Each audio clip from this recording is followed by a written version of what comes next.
everybody. Welcome back to Crime Weekly. I'm Stephanie Harlow. And I'm Derek Lavasser. So today we're diving into part 6 of the Dan Markel series. But before we do, we just want to give a quick reminder that tickets for CrimeCon coming up in May, at the end of May in Nashville, are available now. And if you use our code CrimeWeekly, you will get a discount on your badge for CrimeCon. And we were basically talking about it a little bit in Crime Weekly News, but we've already sold a ton of passes, and we'd like to sell as many as possible. We'd like to have as many people who are supporting Crime Weekly, as many Crime Weekly family members in Nashville at CrimeCon as possible, so we can take over the whole convention, because we roll deep when we go to CrimeCon. The more the merrier, the more people that are there, the more fun we're going to have. So go to crimecon.com or just click the link that's going to be in the description box. Use code CrimeWeekly, get a discount on your CrimeCon badge, and let's just take over this entire convention. Stephanie, what's your goal for CrimeCon 2024? Total domination. That's her goal. Total domination. Yes, total domination. So obviously CrimeCon goes to different places every year, and they've all been great. They obviously, there's a method to their madness when they're selecting locations. But I will say, and we've both been there for Podcast Movement, Nashville's awesome. If you haven't been to Nashville, you definitely want to check it out. So yes, the convention will be there. A lot of the people that you listen to or watch will be there as well. It's a huge event. But in addition to that, if you're going down there with family members or friends, it's a great opportunity to visit a new place. And you'll have a great time. I can promise you that. So we hope to see you there. We will be there for sure. Yeah, we will. And like last time, we'll have coffee. We'll have merch. We usually stay in the booth. We were in the booth almost the entire time. Couldn't leave the booth. We really didn't. Yeah. We really didn't. We were there almost the entire time. But that was great because we had the line the whole time and we got to meet everybody, and that was awesome. So I'd rather be able to meet everyone than to just be wandering about, aimlessly. I agree. It's a great time. We hope to see you there. And we will keep you guys updated if anything changes as far as any discounts or anything. But right now, the best price you're going to get is to go over to crimecon.com, use our code CrimeWeekly. I believe it's 10%. And it's all that's left is standard badges, but that will get you everything you need. You have full access to us, so it won't inhibit you at all. Definitely recommend the standard pass if that's what's left. Yeah, it's going to be fun. The gold VIP and platinum VIP are already sold out. Standard badges are still there, and you can get our discount, and you can come hang out with us, and we're going to have a great time. So, yeah. Party in Nashville. Stephanie wants to be carried around on one of those chairs. Yeah. And then we can just roll around the hotel and be like, this is our convention. This is Crime Weekly. Get us kicked out. Con. This might be our last one. Yeah, they'll be like, you guys just, you brought too many people with you. And we'll be like, that's how we roll. Not a bad thing. Entourage. So Dan Markel, part 6, where we've been going through the details, all the little nuances of this case. Mm-hmm. And I believe last time we left off with Charles Adelson. I've heard it both ways, by the way. I was talking to someone this weekend about the names in the story, and it reminds me a lot of my last name, because I've heard Lavasser, per Nancy Grace. That was a new one. Lavasser. So I've heard it different ways. Some of you guys will correct us in the comments, and you give us the different pronunciations. You may be right. We're doing a lot of cases. We do research it, but if you go to news outlet videos, or you go to the actual court cases, they all pronounce it a little differently. We try our best. In the trial, everybody's saying Adelson. So. Adelson, but if you watch the bump video, the undercover officer says Adelson. He's mispronouncing it on purpose. He might be. That's what he said. He said he did. There was an interview with him? Not with him, but with the main guy during the trial when he was on the stand. The main guy, he mentions I forget the agent's name who was undercover and who approached Donna Sue, but he said something he purposely mispronounced her name. So there you go. Something to sort of almost act like I know you, but I don't really know you. You know what I mean? And the other name is Catherine Magbanua or Magbanua. I've heard a few different ways, and you guys are writing phonetically in there. We're trying our best. We're doing all these names. So let's focus on the information, the case. We're going to do our best with the name pronunciations. Some of them are not the easiest. My understanding, and I've been saying it this way too, it's Magbanua, but then there's also been people who said Magbanua. Magbanua sounds like it might be It might be it. Listen, Yeah. we're not arguing it. I've heard it at the civil. I did look this up. The court case, the video of the sentencing, Magbanua was the way they said it. We're trying. We're trying right, here. yeah. So We're bear trying. with us. Yeah. Bear with us. We are doing our best. We're not doing it intentionally. No, we're not trying to piss you off. But it's a lot of names. And Stephanie, it's mostly you that's having to. I'm writing them down, but you do a great job with this. Yeah, and I'm the worst person. I'm the worst person for names because I have ADHD and my brain is not normal and I'll see things. And then once I say it the wrong way once, it's almost like it's cemented in my brain that way. Well, in fairness to you, some of the people that are correcting our pronunciations are the same people spelling my name, Derek, when my name comes across the screen every week, Derrick. That is So, and we're about 3 years into this bad boy. There's been a few what have we done? Like almost 200 episodes? Feels like it. Feels like 2000, yeah. Yikes. Enough to know your name. So again, it's all in fun. We don't take it seriously. We hope you don't. I don't give a shit when people, I'd love you to spell my name right, but again, it's one of those things where we're trying Honestly, our these best. are the perpetrators as well. Like, I'm not really overly concerned. These people took somebody's life, took a father away from his sons. Yeah, I'm not super overly concerned about giving them the respect to say their name if it's a properly victim's every name, single that's a time. good point. If it's a victim's name, we really emphasize that. But and also, it's funny. We were recording. I'm like, at this point, I'm like, Stephanie, just say Katie. Yeah, because I've been having a lot of. I wrote it phonetically, Magbanua. On Even then, you just said it wrong. On my note, Magbanua. I think it's Magbanua. Magbanua? See, exactly. Magbanua. Let's go with that. Either way, like, let's go with that tonight. It's not easy. All right. Clearly, we're proving it. So again, we're not trying to be disrespectful. Especially when you're talking anyway. fast and like that Magbanua, like in my mouth feels wrong. We're gonna call her K-Dog tonight. Yeah, KDM. So, KDM. So what I was saying, Charles Adelson. That's kind of where we left off last week. We're really getting into the case now. We had the bump last week as well. So that's kind of how this trickled off, where they target Donna. I'm sure there was a rationale behind that. They probably saw her as the weak link, maybe where they could actually infiltrate this case, where she would get the anxiety would be the highest with her. She'd be the most. They didn't know they were dealing with an ice cold bitch. Yeah, no, honestly, because she rolled with it. Charlie's like, pay them the ransom, and Donna's like, I got this. You're not getting a cent from me, mister. Go to the police. I wish you would.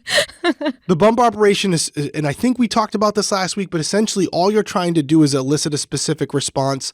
When I was undercover, what we would do bump operations for, and we didn't necessarily call them bump operations, but we would already have a wire or a video tail on this target.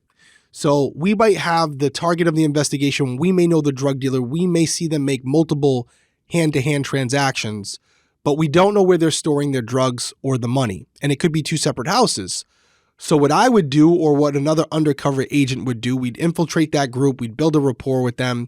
And essentially, at some point, you want to nudge them or bump them, where you say, hey, listen, man, I got your back. Word on the street is so-and-so, your competitor, they're going to rob you tonight. They're going to catch a lick, as they used to call it. They're going to catch a lick tonight. They're going for the money and the drugs. Really? Yeah. All right. Thanks for the heads up. I walk away. But the other surveillance team is monitoring this person, or their phones, or with video. And normally, most of the time, because of that anxiety we've now created through that social engineering, what are they going to do? They're going to go right to the houses where the money and the drugs are. So now, just with that little nudge, we have all the addresses where the whole operation is, and we can build our case off of that. So that's what it's intended to do. There are some people, and I just had a conversation with a defense attorney this weekend. Shout out Sarah Azari. She was like, I don't like these. They're very close to being entrapment. If you don't have the goods on the person, you shouldn't be able to do this. And as I said to her, and I'll say it now, you have to remember, and you have to go look at that video. The undercover detective never asked or incentivized Donna to commit a crime. which negates the whole premise of entrapment, right? He didn't ask her to go do something, and she, from what we know, never committed a crime after that. Simply, the detectives, they threw a line in the water. She took the bait and essentially incriminated herself and her son even more, which is only confirming what investigators' suspicions were anyways. So that's essentially what it is. It's not more than that. It doesn't always work, but obviously, as we're going to get into more tonight, this is what exposed us to Charles Adelson, and I think that's where we're starting tonight as well, right? Mm-hmm. We're talking about Charlie, good old talking Charlie. About Charlie, yep. All right, so nicknamed Screech during his time at Taravella High School, Charlie Adelson was scrawny, skinny, but surprisingly athletic, especially on the tennis court. During his time at the University of Central Florida, where he majored in micro and molecular biology, Charlie began working out and developed a fit, muscular body that girls began taking notice of. Charlie Adelson also developed a liking for sex and guns. It was said that he kept a gun underneath the driver's seat of his car. And although he didn't perform as well academically as his sister Wendy or his brother-in-law Dan Markel, Charlie did finish in the top 15% of his class before moving on to Nova Southeastern University in Fort Lauderdale. In 2003, Charlie got his dental license and started his residency at the Adelson Institute, which would be renamed to the Adelson Institute for Aesthetics and Implant Dentistry after Charlie became a specialist in periodontics. A periodontist has special expertise in gum disease, and they also focus on treating the structures that support your teeth, along with placing dental implants. With Charlie being trained in extractions, implants, and bone grafts, he was able to start bringing a lot more money to the Adelson Institute and into his own pocket. By 2012, Harvey Adelson sold Charlie the practice, which was great, but Charlie wasn't happy with that completely because he was building an empire. Using his superficial charm and megawatt smile, Charlie Adelson formed relationships with other dental practices all over South Florida, where he would travel several times a week to perform procedures. He also owned and operated a New York-style deli called Nosh, and it was rumored that he had once hired an individual with Down syndrome to dress up and dance outside of the deli, while Charlie made fun of him to anyone who would listen. According to Wendy in her interview with Detective Craig Isom, her brother Charlie worked a lot, from very early in the morning until late at night, and he rewarded himself for the hours he put in. Parked in the garage of his over $1 million, over 10,000 square foot mansion in Fort Lauderdale were several luxury cars, including a Ferrari with a vanity plate that read Maestro, a self-given nickname. In its most used form, Maestro usually refers to someone who is very skilled at playing or conducting classical music, an artistic genius, if you will. And maybe Charlie felt that his dental implants were literal artistic masterpieces, but at its most boiled down, Maestro is from the Italian word meaning master or teacher. So maybe Charlie's use of this word as his nickname may have been more about his control over others, the way he could pull their strings and make them dance, the way he was superior to those around him, and they were all there to serve him. Whichever way he meant it, Charlie Adelson certainly thought very highly of himself, often posting shirtless pictures of his muscled physique on social media and seeking validation from the many women who were drawn to his looks, money, and status. Charlie earned a reputation for being a ladies' man, the kind of guy who couldn't keep his eyes on one woman no matter how beautiful she was, and his sex drive was never satiated, so he made multiple sex tourism trips out of the country. When he moved to South Florida in 2012, Ryan Fitzpatrick became close with Charlie Adelson, and eventually they would become business partners. I met Charlie through mutual friends. Charlie went to UCF, I went to University of Florida. So what were your initial impressions of him? Charlie, successful, charismatic guy, Maestro or whatever, a little bit annoying, a little bit arrogant, but he was fun to be around. And then when all this started coming to fruition, it was hard to be around him. It was annoying. He was agitated, very self-centered, very narcissistic, very just everything was about him. He would never call me up and say, "Hey, how's your day going?" It was about him and his problems. And I would be like, "Well, you created these problems." So you knew him during that time that he was dating Katie. So what were your impressions of her? I only met Katie in passing, and to be honest, I didn't pay attention to any of the girls that Charlie had around. It was just like, whatever, like, hey, how you doing? I'm not like, hey, want to get to know you. I didn't care because it was just. Yeah, he had so many, right? Yes, he did. The Maestro did. Yes, ma'am. How did you wind up doing business together? Charlie had a lot of money, and I got into a legal funding business where he and another partner were the money guys or whatever. They gave me a credit line, and I would loan money, advance money on their potential injury settlements, and I would buy medical receivables for personal injury lawsuits. And it just, looking back, I mean, maybe they were trying to use me to launder money or something. I don't know. It obviously didn't work out well, as you've heard in testimony, but it was good for a little bit. I don't know.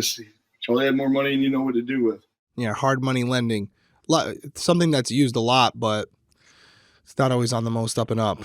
What is hard money lending? So I'm not an expert on this, and I'm sure I'm going to get roasted in the comments, but my understanding is essentially there's people out there that obviously have more money than they know what to do with, right?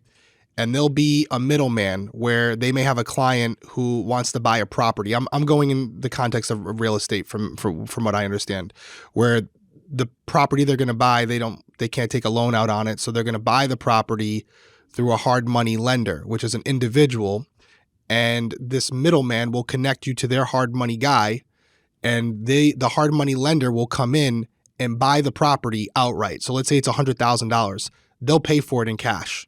So now that hard money lender owns the property, and then you'll pay the loan back to them at a higher interest rate than you would to a bank.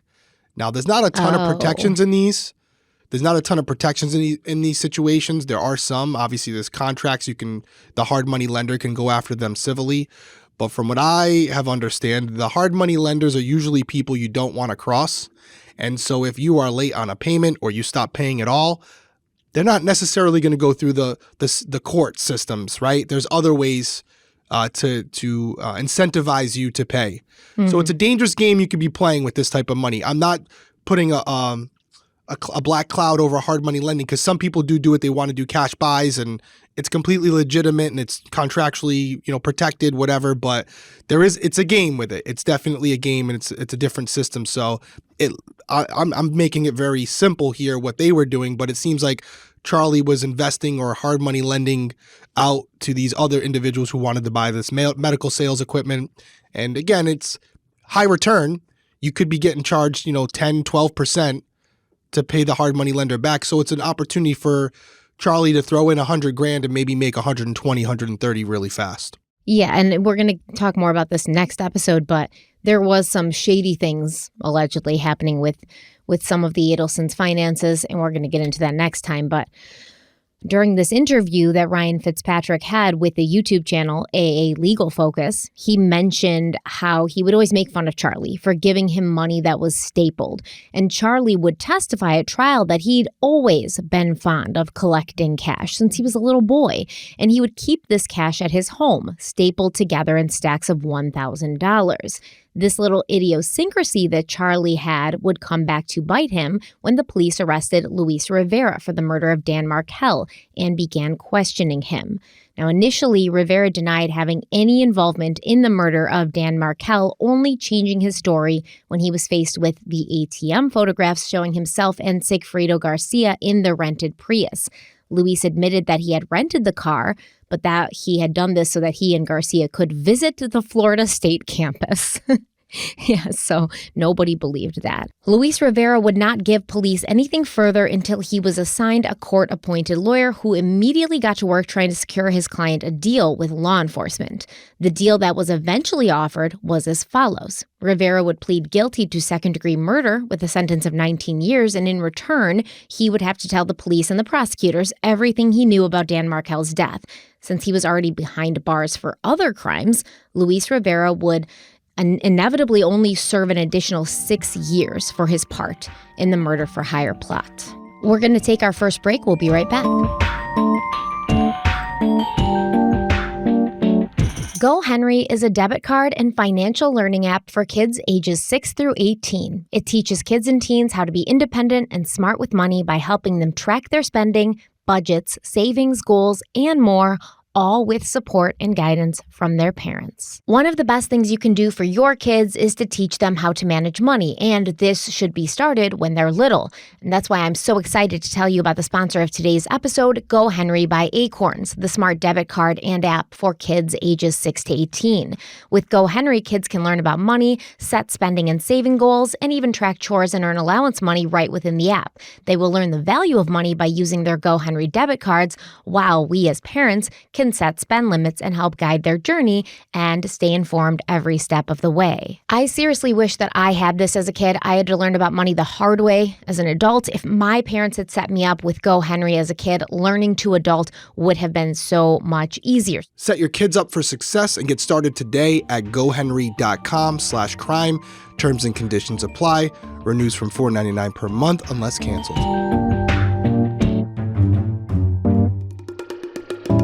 So Luis Rivera told detectives that he'd been approached by his childhood friend, Sigfrido Garcia, and Garcia told Luis he had a job for them to do.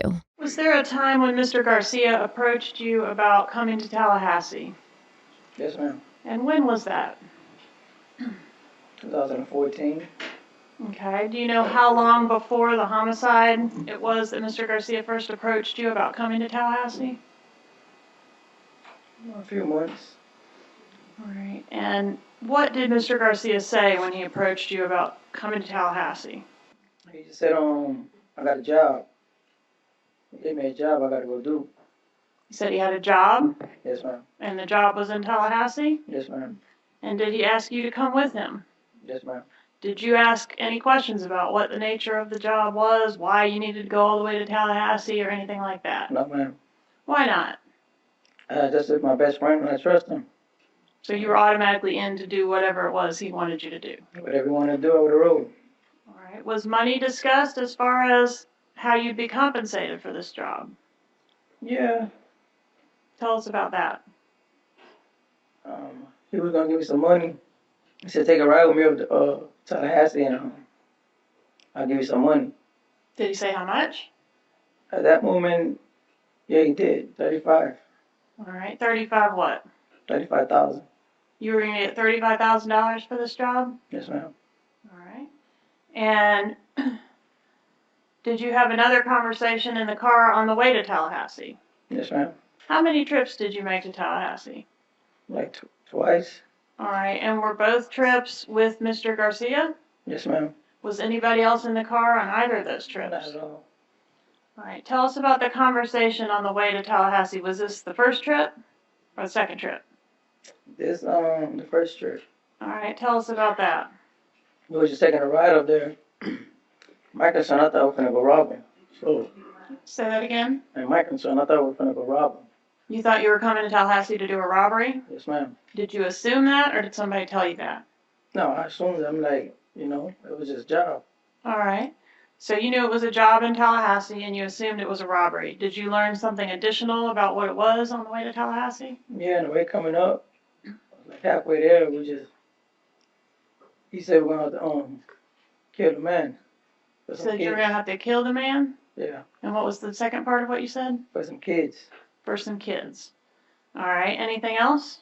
What did that mean to you? Kill the man for some kids. That's for a lady.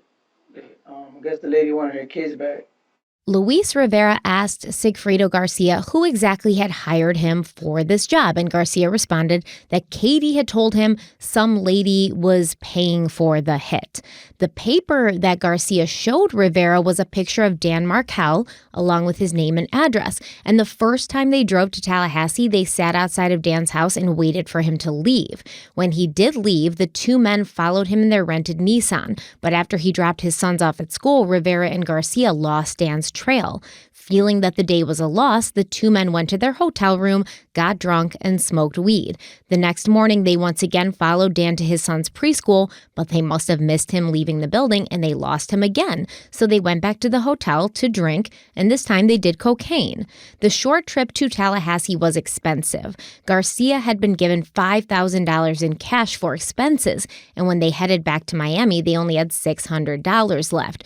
Now, this mainly was from buying weed and cocaine. On their first drive to Tallahassee, Katie called Sigfredo Garcia multiple times to make sure he was following the plan, and Luis Rivera heard Garcia tell Katie, "This lady better have the money," and Katie responded, telling the father of her children to make sure he did everything right and not to do anything stupid. Of course, Luis Rivera would claim that even after he knew that the job was to kill Dan Markel, he still felt like he was just along for the ride and he had no intention of killing anyone, saying, quote, "I wouldn't have enough balls to fucking shoot somebody for some kids, man. My mind was like, for some kid? We're gonna kill this guy for some fucking kids? Are you serious? Why can't she just get full custody?" End quote. Luis Rivera was also helpful when it came to the murder weapon. He told Detective Isom that both he and Sigfredo drove to Tallahassee with a gun.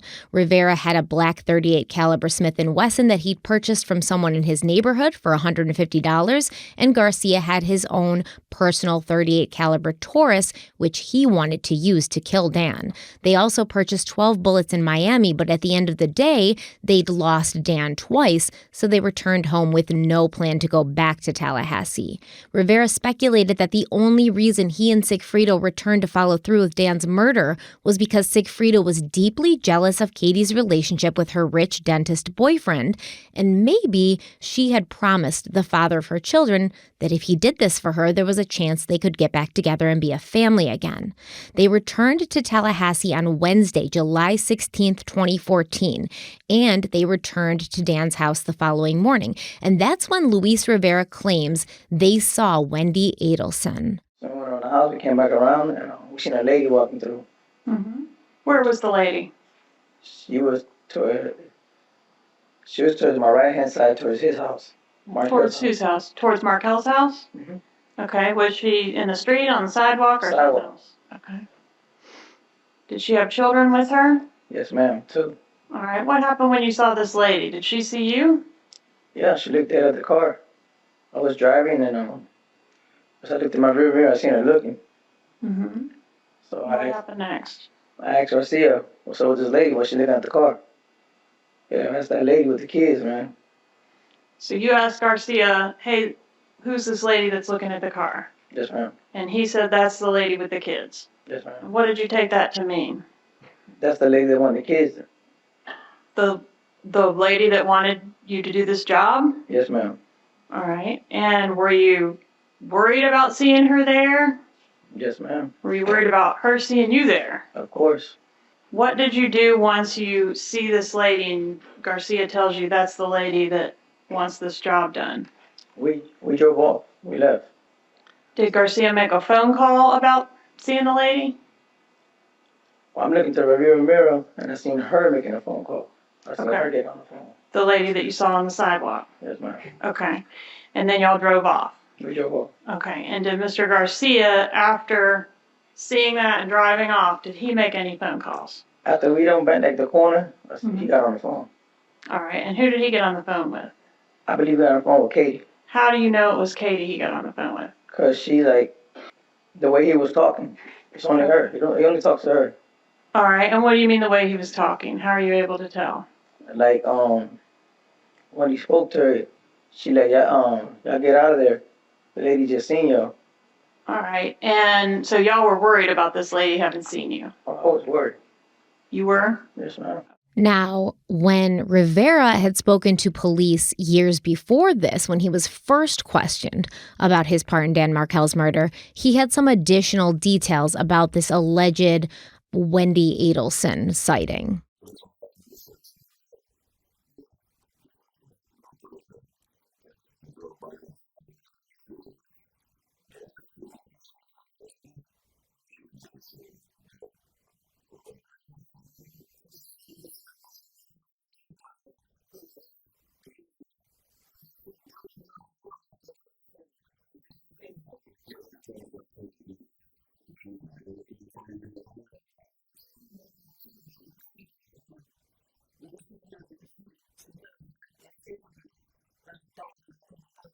Now, I put this in here because it's very important.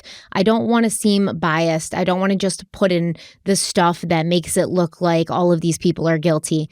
What I wanted to do is show you that maybe Luis Rivera isn't the most legitimate of witnesses, especially considering he was involved, especially considering he very much tried to downplay his own part in this.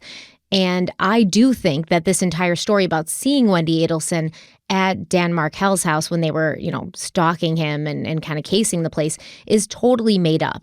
It does call into question how much we can trust what Luis Rivera is saying, because the Markel boys were at preschool that morning and they could not have been with Wendy on Trescott Drive at the time that Luis Rivera claims he saw them. So what I want to keep in mind is you can't believe just what you want to believe from Luis Rivera because it kind of supports your narrative and what you're already thinking, and then completely discount the things he says that are provably false. And you have to kind of keep in mind this may not be the most reliable narrator. They never are. Yeah. They never are. When you have someone who's not there they're there under their own free will, but let's be honest, the other option is life in prison. Mm-hmm. So they don't really have a choice. And what I have found in these types of cases, 99% of the time, even when they agree to cooperate, they still just give you just enough. You have to pull every single fact out of them. They don't offer or volunteer anything. You kind of saw a glimpse of it in this testimony where this prosecutor has to ask essentially like a leading question through the entire ordeal because he's given like the one-word answers. Well, were you offered money? Yeah. Well, oh, how much? 35. 35,000, 35, how much? 35 grand or 3,500, 35,000. It's like they can feel that undertone of like I'm snitching, but at the same time I need to, and you got to literally pull it out of them. Like it's literally like pulling teeth. Boom, no pun intended. Yeah. But Charlie would know about that, huh? There's the pun. So it's one of those things where, yeah, he's going to tell officers what they need to know. And obviously there is truth to what he's saying because they can corroborate it through the facts of the case and the video and all this stuff. And this conversation that happened, the second video that was played out of the first two videos, this is a video that a lot of people who believe Wendy Adelson was directly involved hang their hat on. Because when you first hear it, even when you hear the testimony at court, he's implying that Wendy knew who they were.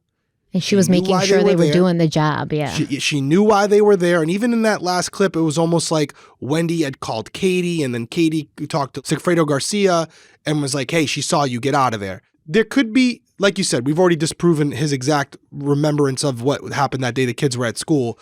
But there could be a world where if she's not involved, right, where they're aware that they're doing this job for this woman, Wendy Adelson, but it's being facilitated through mom or brother.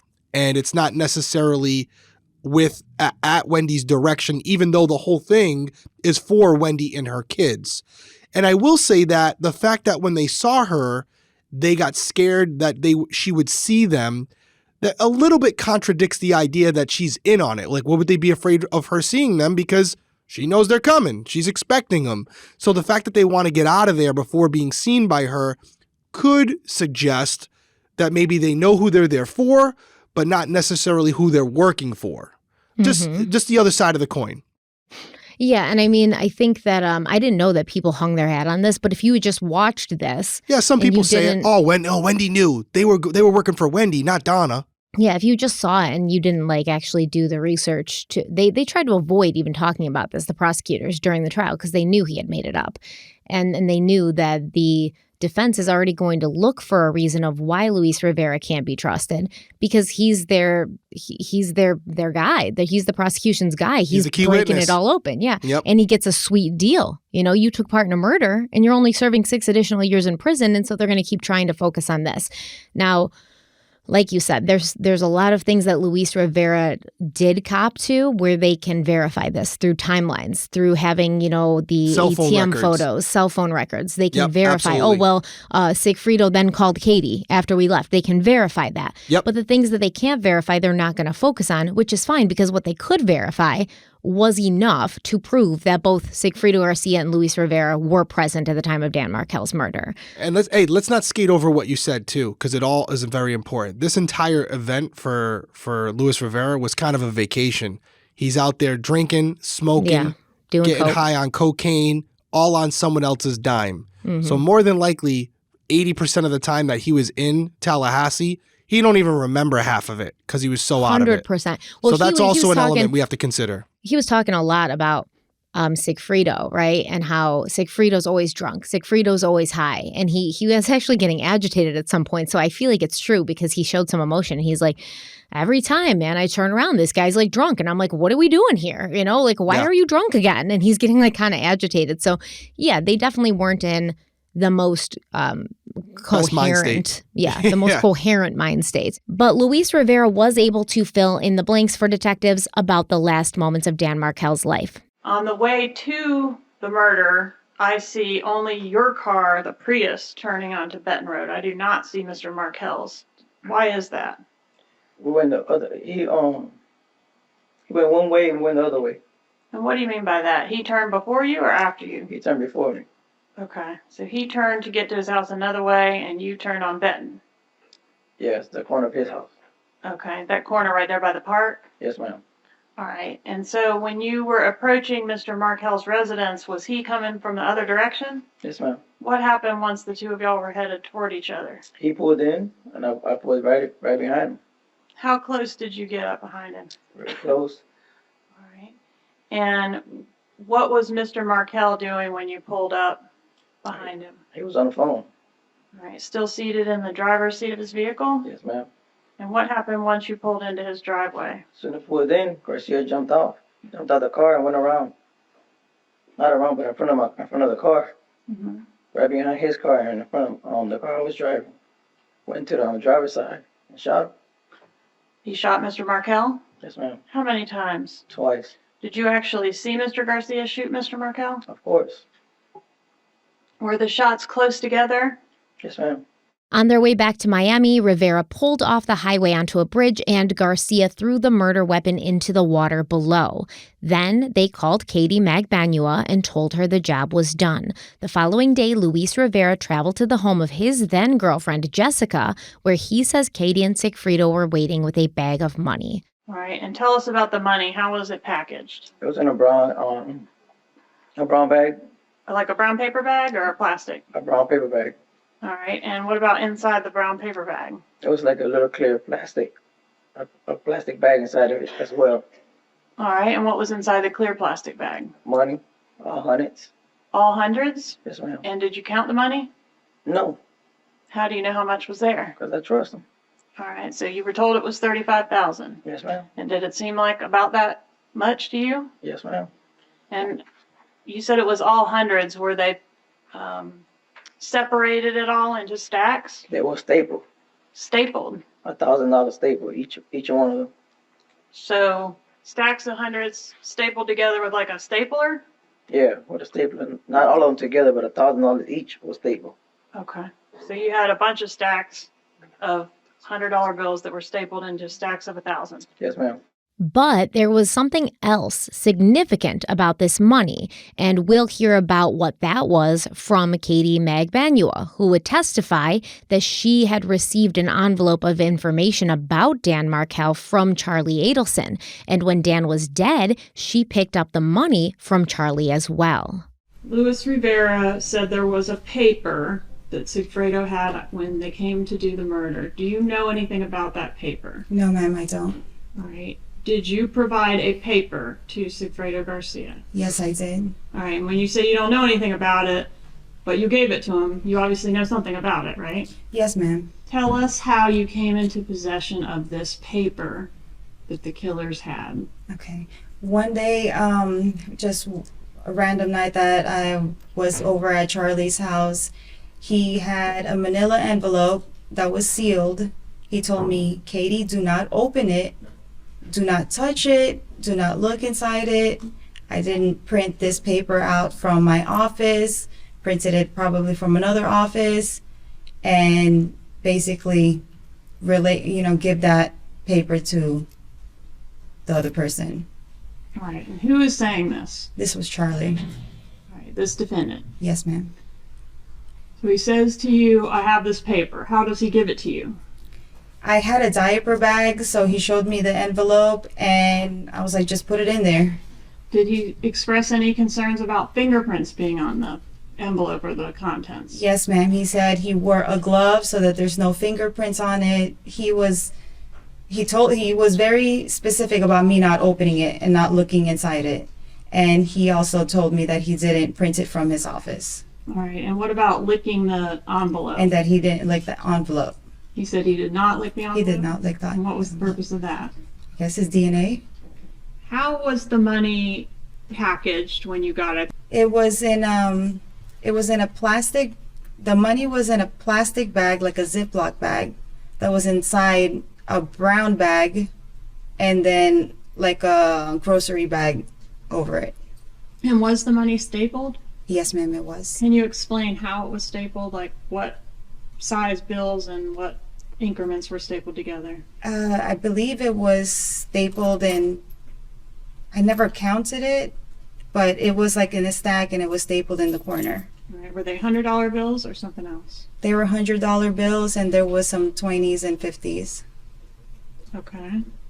And was the money damp? Yes, ma'am, it was. Explain what you mean to the jury. A couple days after that, I went and I opened the bag and I called Sigfredo and I told him, I was like, there's mold on this money. And he's like, well, blow dry it. And I was like, but why would there be mold on the money? And he's just, I don't know, just blow dry it. So I believe his parents or his mom might have washed the money. You mean like physically wash the money? Yes, ma'am. And why do you think his mom did it? Because he was always adamant about telling me he didn't have any money in his house. And he told me that his parents had just stopped by right before I got there. So all of a sudden he had money to put in the trunk of my car the Was the following morning. money, I'm sorry I interrupted you. I'm sorry. Was the money already sorted out and packaged when you first saw it, or was he doing that? No, it was already stacked and sorted out. Okay. And did he have to, so he didn't have to go anywhere to get the money. He already had it when you arrived. Yes, ma'am. So the washing of the money, this is an interesting thing for me because when I hear washing or cleaning the money, usually it relates to a behavior. You'll drop it off correct, yeah. at the casino or the strip club, and you'll Clean take $500. You'll drop it off. They'll give you $500 in poker chips. You go play 1 or 2 games, and then you cash out, and now they're giving you $480 back, but it's different money. So Clean money, right, technically. You've gotten rid of yeah. the money that you stole from the bank or whatever. There are, and I'm not an expert in this, but there are times where if using counterfeit money to make it look less new and more worn and harder to detect that it's fake, they will wash and dry the money in a machine to create the illusion that it's worn and run down and old, right? But in this particular circumstance, I don't know 100% what their rationale would be. Maybe it would be to remove their potential DNA from it by washing the money and not really drying it off well. And therefore, obviously, water, paper is going to create mold, especially if in a dark, contained environment, like a bag. So that could be part of it. But normally when you hear about drying off money, like physically drying it off, my limited knowledge of that is usually for counterfeit money, which I don't believe the money in this situation was fake. It was real money. So it could have been a situation where they physically washed the money because they had watched a movie or something and they felt like that was part of the process, where if you wanted to remove your DNA or create the illusion that it wasn't directly pulled from a bank, maybe like new money, like an ATM, you wash it to give it that appearance of being old. I mean, that's my best speculative guess on it. So no one really knows, and even the prosecutor was like, the money was physically washed? Because I think Yeah. it's like you might hear Doesn't sound like oh, an experienced criminal. yeah. Like, oh, you have to clean the money. And maybe if you didn't know what that meant and you also didn't want to start Googling it and looking up what it meant, you might be like, oh, well, I'll just wash Physically the money. clean the money. Yeah, it's going to be clean. So some people think that it was done. I mean, the only reason I can think it would be done would be to wash fingerprints and DNA off of it. Like maybe this is money you already had in your home and you didn't know how many times you'd handled it and you just wanted to avoid that issue, so you washed it. I don't even know if that would work, but I think it would. I don't know. It would make it harder, especially if they're using like some type of detergent or whatever. I guess it would make it harder. Yeah. I mean, because we do have the ability to use different chemicals that'll enhance the oils in the paper that'll show an actual print. It will. So I could see the need to do that, but again, this is something where if you're printing new money, like counterfeit money, it looks fake, because especially if it's not on the right type of paper. So to throw it off, you'll see criminals wrinkle up the money, crinkle it up, toss it around, shake it between their hands, maybe throw it in a dryer to give that illusion that it's kind of worn down and been circulated through the system a few times. That's normally when it's done. But yeah, I think on the surface level, they took cleaning money literally, and that's what they decided to do. Yeah. Also, apparently, I didn't know this, but it's illegal to staple U.S. currency. Oh, I didn't know that either. Yeah, I guess. Interesting. Weird, but that's the least of their problems. That's the least of their criminal activity. Yeah, I completely agree. They get bigger, but it does help investigators because it's something that's not a normal practice. Some people use, paper bands or elastics, or they'll fold it a certain way. This was a characteristic that multiple people outside of this investigation knew that this was a behavior Charlie did often. So this was something that was, I mean, how many people do you know as you're listening or watching this video staple their money? I mean, it's not a normal thing. So it does tie it back it's real to someone. Weird, actually. 100%. And it's important when you're looking at this particular case because arguments could be made that maybe Katie did this on her own. But when the money's stapled together like that, it does tie to someone else. And that's what the prosecutor's trying to do here, is to say, hey, listen, Charlie's sitting up here right now. They had Katie point to him in the courtroom. Charlie's probably saying, hey, listen, I wasn't involved. I don't know what you're talking about. And the prosecutor's saying, not so fast. We have stuff that links back to you based on the behavioral traits that are associated with this money. So as trivial as it is and as minimal as it might seem, it's a really important fact. Yeah, and like you said, multiple people had already testified to the fact that this is how Charlie kept his money. Even Charlie, when he's asked about it, he's like, yeah, I did keep my money like that. It's a habit since childhood. But it doesn't take, even, I don't care if you've been doing it since you were 3 years old. That's how the money was given to them. You can't deny this. And that's it.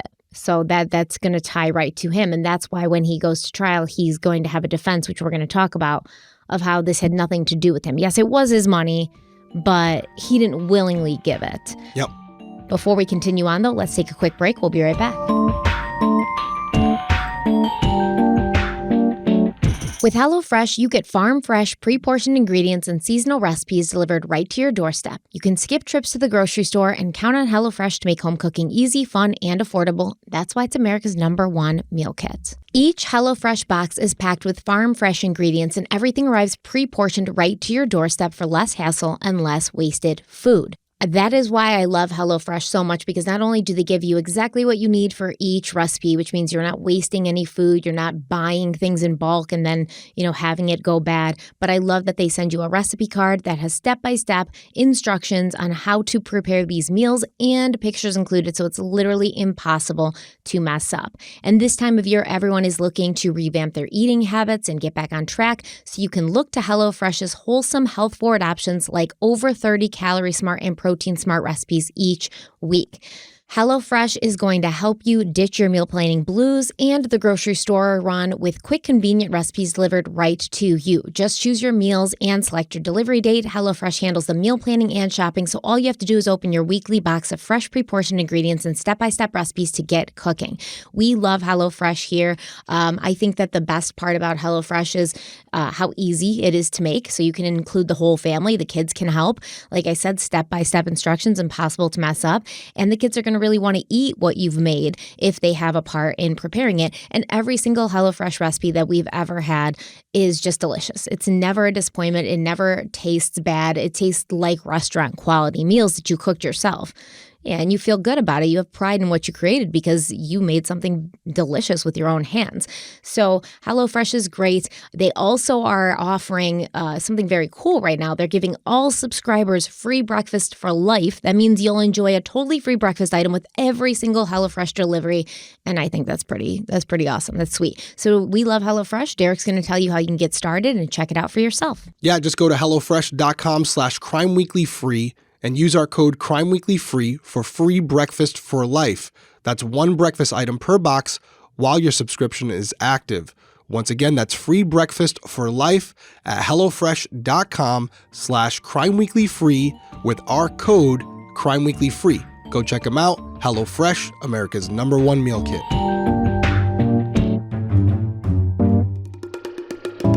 So in late 2016, some law enforcement theories on members of the Adelson family being connected to Dan Markel's murder were released to the public after a records request from the Tallahassee Democrat. The released documents claimed that Katie Magbanua was the link between the two hitmen and the affluent Adelsons.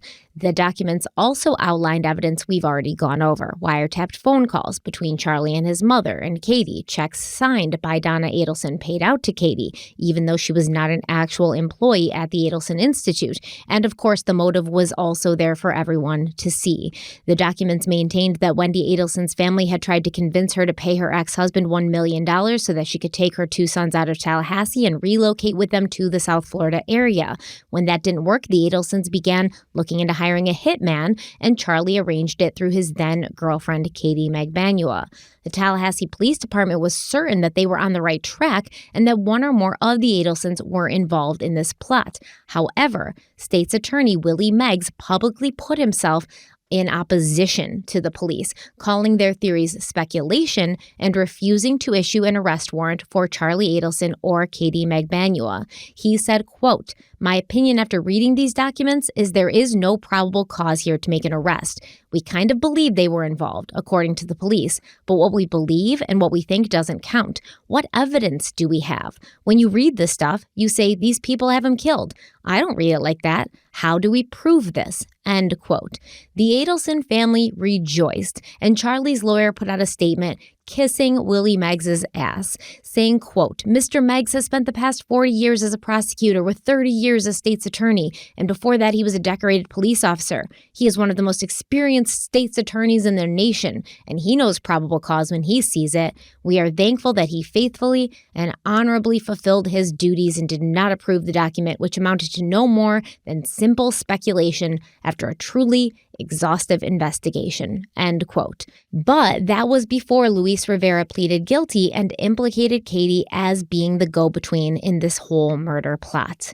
Katie Magbanua was arrested on October 1st, 2016 in the parking lot of a strip mall. Apparently, when she was approached by all these police officers, she urinated on herself because she was so terrified. And then she asked to call her lawyer before being read her rights and transported to the Broward County Jail. Now, directly after this, before he'd even left the scene of Katie's arrest, Detective Craig Isom got a phone call from Charlie Adelson's lawyer, David Oscar Marcus. Marcus told Isom that if he had a warrant for Charlie's arrest, he didn't need to ambush him in the way they had just done to Katie. Charlie would go to Tallahassee and surrender. It was a generous offer, but the Tallahassee police were not ready to put cuffs on Charlie Adelson just yet. They had to talk to Katie first. And they offered Katie an even better deal than they'd given Luis Rivera. They told her that if she cooperated fully, they would consider letting her off completely, and she'd be back home with her kids before she knew it. As mystifying as it was to everyone, Katie refused to implicate Charlie Adelson, and so she remained behind bars. Almost immediately, the state talked to your lawyers and offered you full immunity, a get-out-of-jail-free card, right? I don't know if that was immediately. Pretty soon after you got arrested, you were offered to cooperate against Charlie Adelson and the other Adelsons, and you would get to go home to your kids, right? Yes, sir. But you didn't take the offer. No, I didn't. Instead, you stayed in jail for 3 years before your first trial, right? Yes, sir. You stayed in jail through COVID after your first trial hung. Yes, sir. You still didn't cooperate. The deal was still open, right? Well, the deal was to give up Charlie. And you couldn't do that. Because in order to give up Charlie, I had to give up Sigfredo, the father of my children, so I couldn't do that. So while you're in jail, sitting in jail, during COVID, you knew there was still a deal possibility open for you, right? You could still take a deal. Your lawyers told you that. Before COVID, after my mistrial? Yes. I believe so. And you still didn't take the deal, right? No. And Charlie Adelson didn't force you to take the deal, not take the deal, right? No, I had no communication with Charlie. He didn't pay for your attorneys. He didn't pay for my attorneys, but there was word that my brother declined him paying for my attorneys. Ma'am, that had anything to do with him. I know you have an agenda here, but just answer my questions. Yes, sir. Did Charlie Adelson pay for your attorneys? No, sir, he did not. Did anyone in the Adelson family pay for your attorneys? No, sir.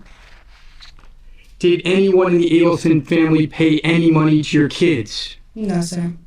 The real reason you didn't cooperate, and you made it clear, is because Charlie Adelson had absolutely nothing to do with the murder of Professor Markel. Isn't that the case?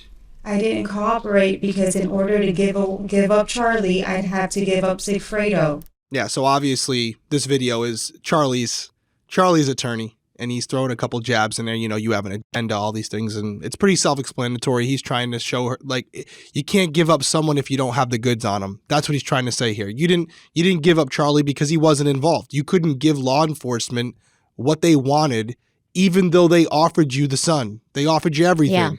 Yeah. But you couldn't give them what they want. You couldn't deliver on what they needed in order to fulfill that deal, because any person in their right mind would have taken it, would have taken that deal immediately. But her argument's simple. Yeah, I would have gave up Charlie in a second, but I didn't want to give up the father of my children. And in order to do that, I wasn't going to be able to give law enforcement a partial story. I was going to have to implicate everyone, which included someone I really cared about. The and father herself, of my kids. Herself, too, because she's saying she's completely innocent. The whole time she's in prison, these 3 years, she's completely innocent. She has no idea what they're talking about. She did not set anything up with Charlie. So she also, I think, doesn't want to implicate she maybe herself. thinks it's a trick. Maybe thinks it's a trick, yeah. But I mean, I'm sure they relayed to her, listen, we know you were involved. We know you facilitated everything. We will cut you. You didn't actually kill Dan Markel. You were just a messenger. If you tell us what happened and who was involved, you will go free. And frankly, if I'm Dan Markel's family, obviously I'd want everyone. But if there was a world where we didn't have a case and we had to let one person go in order for them to work with us, Katie would be the person. Right. Because she's just a cog in the machine. But I would want the hitman, and I would want the hitmen in this case, and I would want the family that, paid for it. So yeah, I mean, Katie, she definitely, I think you're right. I think psychologically she had been saying, I'm innocent. Maybe she was still hoping that she could beat the charges and everyone would stay free. But she knew that if she cooperated, for her own self-serving reasons, she would get out, but everyone else would be in prison. Everyone else that was involved in this would go down, and maybe she felt like it was worth the risk. I don't know. She's loyal. I'll give her that. She's loyal. I mean, I don't think she is loyal. I would have been afraid. I don't think she is loyal to Sigfredo. I would have been afraid that they're going to try to pull a fast one on me, and then they're going to get to Sigfredo and Luis Rivera, and then Luis Rivera and Sigfredo Garcia are going to tell them how instrumental she was, right? Because it's too without late, though, her, at that point. It's too without late. her, this doesn't happen, and she knows correct. that. But at that point, if they sign that deal with her and she gives them everything, and they're giving her basically a get out of jail free card, like the attorney said, doesn't matter at that point. But I get what you're saying as far as... I think that she was like, I don't want them to come back and get me for something else, and then none of my kids have either parent. You know what I mean? So I'm curious, though. Why do you say you don't think she was loyal to Sigfredo? She don't give a shit about Sigfredo. You don't think so? No, man. I disagree. I mean, I just don't think that. I think she didn't want her kids to go without any parents at all. And I think she was afraid because she realized how important her role was in this. Without her, Charlie never even gets to talk to Sigfredo Garcia. He's not just going to approach somebody on the street and be like, hey, could you kill somebody for me? He needs her as the go-between. She's the linchpin. Without Katie Magbanua, this never happens. Yeah. She knows that. And she probably probably feels guilty. And she's like, they're not just going to let me walk free. Like, I orchestrated this, you know? Actually, they would have. So she's afraid maybe they'll come back and be like, oh, yeah, we told you we wouldn't get you for this, but now we can get you for this. And now neither of her kids have a parent out of prison. So I think she's just worried. And her lawyers genuinely thought she was innocent. They genuinely thought she was innocent. And they were arguing with the prosecutors on her behalf, saying that she had nothing to do with this. She doesn't even know what you're talking about. And they were probably telling her, like, if you're completely innocent, like you say, we can get you off of this. Yeah. She's hoping that she can get out without having to put somebody else in her place. And then eventually she's going to figure out that that's not going to happen. Yeah. After Katie's arrest, state's attorney Meggs was singing a different tune, saying, quote, I believe and investigators believe that at one point Meg Bangua called Charlie to tell him the deal is done. What proof do we have? None at the moment. It will probably come, but we're not there yet, end quote. But he still didn't want to pull the trigger and have Charlie arrested. Law enforcement and prosecutors expected Katie to change her mind about talking as the date of her September 2019 trial approached, but she remained steadfast. Katie would share her trial with the father of her children, Sigfrido Garcia, which was awkward considering during opening statements, Katie's attorney Tara Quas said, quote, the only thing she's guilty of is terrible taste in men, end quote. Quas said that the police really wanted Charlie and Donna Sue Adelson, saying, quote, the government made it very clear who was behind the killing of Dan Markel. Why aren't the Adelsons here? Why aren't they charged? Because they don't have the evidence to do it, end quote. Sigfrido Garcia's lawyer basically told the jury that the testimony of Luis Rivera couldn't be trusted, saying, quote, he becomes the prosecution's parrot. This case, Sigfrido's case, is premised around Luis Rivera because the only person who can put Sigfrido Garcia at the scene, the only person who can tell you that Sigfrido got out of the car and shot Dan Markel, is the guy who got a deal of a lifetime, end quote. During this trial, we also got to welcome back an old favorite of ours, Jeffrey Lacasse. Lacasse dropped a bombshell when he stated that he believed Wendy had potentially tried to frame him for Dan Markel's murder. During that conversation, she didn't have any interest in spending any time with me for the rest of the week, so it kind of confirmed, like, this is over. But then when she called me back, she had a series of detailed questions about what I would be doing on Friday. And Friday is going to be July 18th, right? Yes. And that's the date of the homicide? That's exactly right. What were her inquiries of you regarding that date? I had a trip planned to Tennessee. She was aware that I was planning to leave about 11 a.m. On Friday. I need to get to Atlanta for an early dinner, so with traffic, she knew I was departing at 11. And at the yoga studio in the parking lot, she had asked if I was still going, if I didn't go, why not, what route I would be taking a lot of bizarre amount of interest in that trip that didn't make sense to me at the time, given that she didn't want to spend time with me. And how does it make sense to you now? Well, if I had left on my trip at the scheduled time that she had known about for quite a while, I would have driven pretty close to Danny Markel's house about the same time as at the murder, in a similar looking car to the suspect vehicle. What type of vehicle did you drive? I drove a 2004 Nissan Sentra that was silver metallic gray color. So if you had followed your original plans, you would have been passing by the Markel residence or nearby there around the same time as the killers were fleeing? Yeah, I would have been at Capitol Circle in Thomasville. Sure, I would have been on the same cell tower, for example. I think my life could have been pretty complicated had I taken my original plans. All right, so you didn't, I guess, take the original plans? No, I did not. I had made a last-minute decision the night before to leave Thursday night instead. I had not informed Ms. Adelson about that because we weren't speaking. Actually, no, I don't know that anyone... I'm sure that anyone in Tallahassee knew I had changed my plans, just the people at the other end. All right, so you were actually in Tennessee at the time of the homicide? I was. And when we've heard you were called in as a potential suspect. You get called in, and were you able to provide documentation to show that you were in Tennessee and not in Tallahassee? Yeah, I was excluded fairly quickly because investigators found Kmart surveillance footage of me at a Kmart in Tennessee using my credit card with my cell phone showing me there shortly after the murder, so it was impossible that I was the shooter. All right, and then was there also some similar type coincidences around the time of the trip that the killers made in June? Yes. On June 6th, I had a business trip to Gainesville, and I departed at 11 a.m. on a Friday, June 6th, which Miss Adelson would have known about by March. So really, I take 2 trips out of Tallahassee in my car the whole spring and summer semester. Both time, hitmen try to kill Dan Markel. Okay. Any further contact with Wendy after the yoga date? We, about 10 days after the murder, she reached out to a mutual friend and we had a few phone calls. And during one of those phone calls, did you learn about a dinner where Wendy had become ill at the table? Yes, I did learn about that. And what did you learn about that dinner? That she went out to dinner with Charlie for what he called a celebration dinner. He said something to her. She spontaneously vomited on the table. And this would have been within how much time after the homicide? Within a few weeks. Was it specified that the celebration was in reference to Dan Markel's death as opposed to anything else? Wasn't specified. Okay. But whatever it was, that's the dinner where she vomited. That's right. That's right.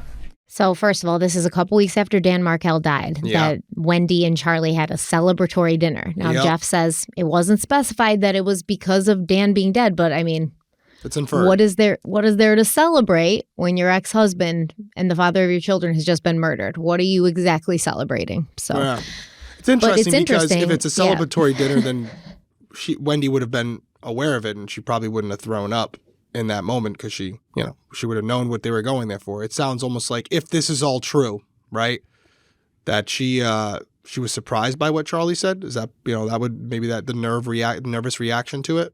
I mean, it could have been like, oh, it's a celebratory dinner. And then while they're having dinner, Charlie is like, oh, you're welcome, by the way. Yeah, that's what I'm saying. Yeah, exactly. And then she all of a sudden is like, realizes like, oh, shit. What he did, yeah. Either that or she knew and the scallops weren't good. That's also possible. Or she knew, and then Charlie starts talking about like, well, the cops could do this, so make sure you don't do this, and then she got stressed. She got panicked, she panicked and then threw up. But either way, Jeff feels that Wendy had potentially been setting him up for Dan Markel's murder, and it becomes more interesting when you consider this theory I found on Reddit, which was posted by somebody named Kate M14. Kate writes, quote, I truly think brother and sister both used relatively new romantic partners to help execute their plan. Timing speaks volumes. Charlie discovers a cute dental receptionist, relentlessly pursued her, someone's words, can't recall who, possibly assumed she had bad boy connections, end quote. This Reddit user goes on to say that, per Katie's testimony, she and Charlie had their first or second date around Halloween 2013, and Charlie then asked Katie if she knew a person who could harm someone, and she told him that she did. So pretty much right off the bat, as soon as Charlie starts dating Katie, he's asking her, hey, do you know somebody who can kill somebody else, right? And Katie's like, yeah, I do.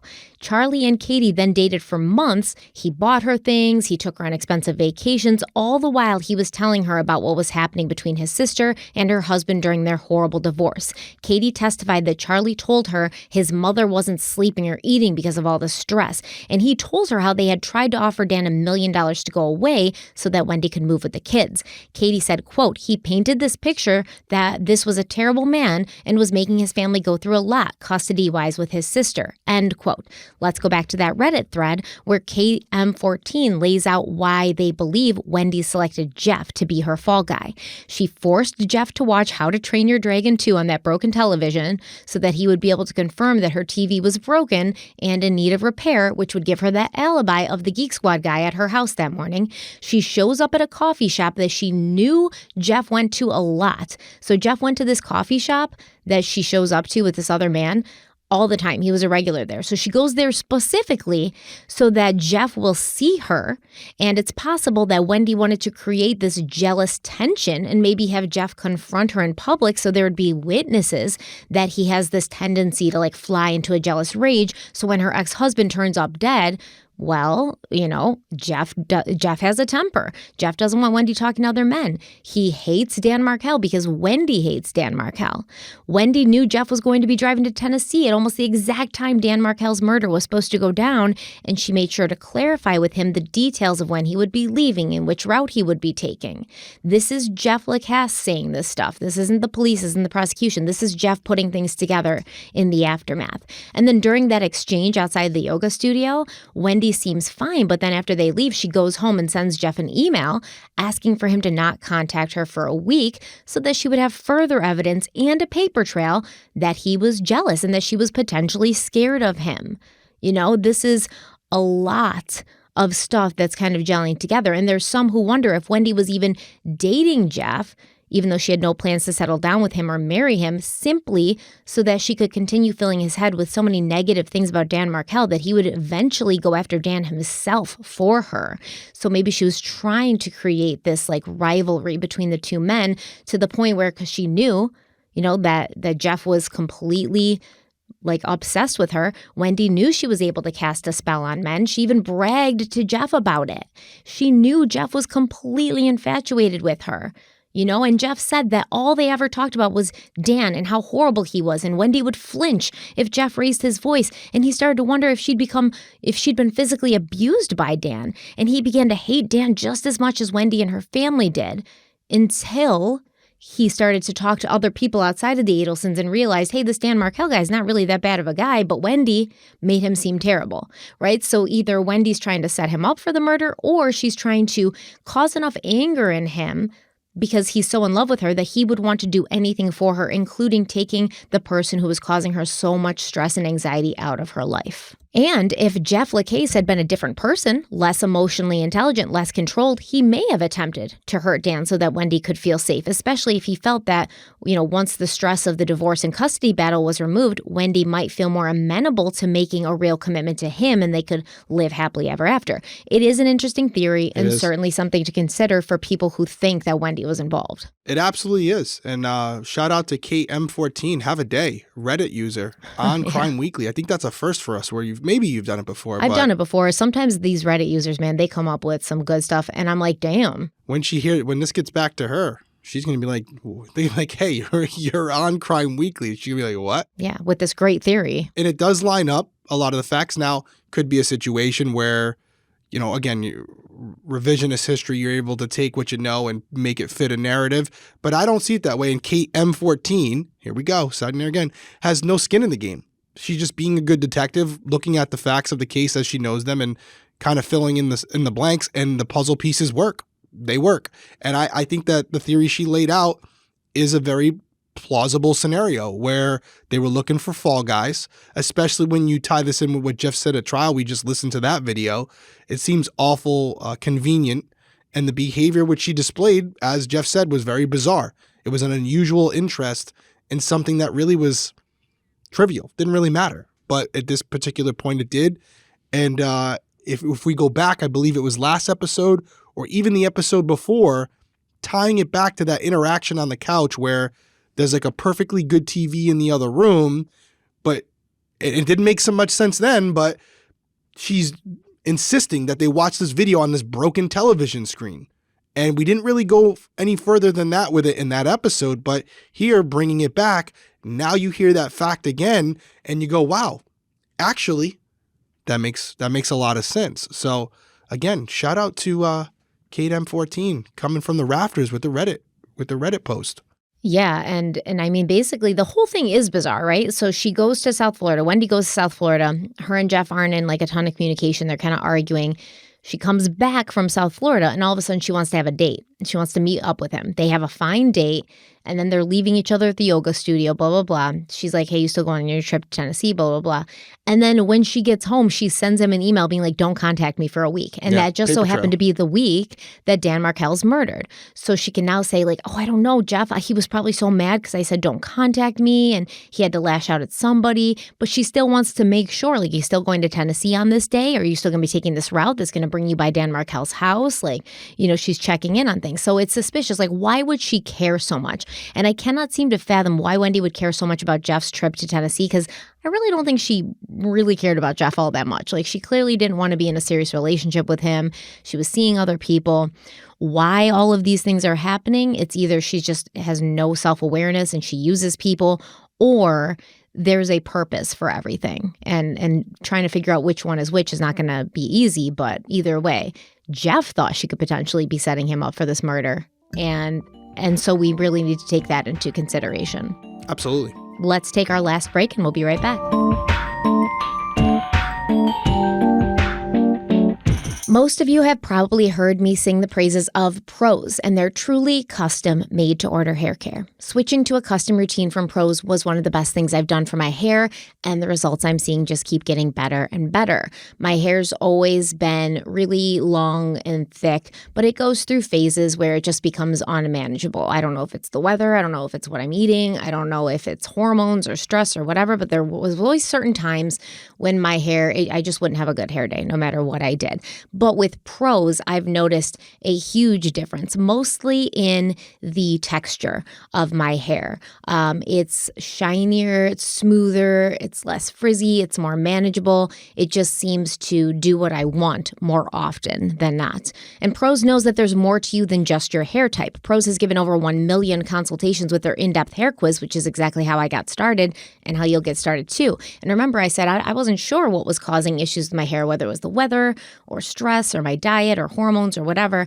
I didn't know what it was. But with the Prose in-depth hair quiz, they're going to ask you questions that are going to give you the answers to that. So they're going to ask you things like your zip code, because they want to know what kind of climate are you living in. They're going to ask you about your eating habits, your damage level of your hair, exercise, do you dye your hair, things like that. What kind of heat tools do you use on your hair? And by analyzing over 85 personal factors, Prose handpicks clean, sustainably sourced ingredients that get you closer to your hair goals with every wash.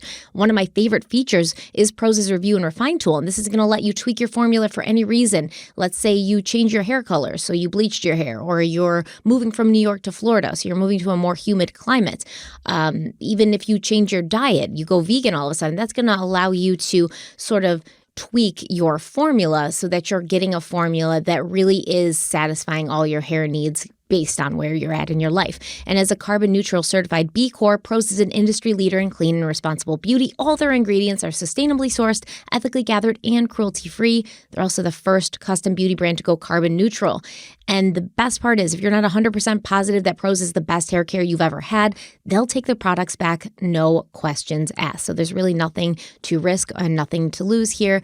Besides, if you don't try Prose, you might be missing out on your best hair ever. So Derek's going to tell you how you can check Prose out for yourself and give it a try. Custom made-to-order hair care from Prose has your name all over it. Take your free in-depth hair consultation and get 50% off your first subscription order today, plus 15% off and free shipping every subscription order after that.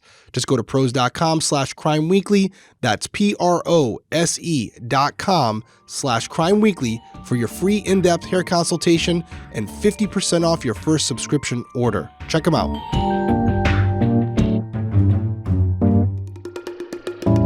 So during the joint trial of Catherine Magbanua and Sigfrido Garcia, Garcia's lawyer told the jury that it was most likely Luis Rivera who was the driving force in Dan Markel's murder. It was Rivera, after all, who was a prominent leader in the Latin Kings, and this attorney did admit, eventually, that Sigfrido Garcia had been in Tallahassee with Rivera at the time that Dan Markel was shot, but Sigfrido had been there for a drug deal, not a murder-for-hire thing.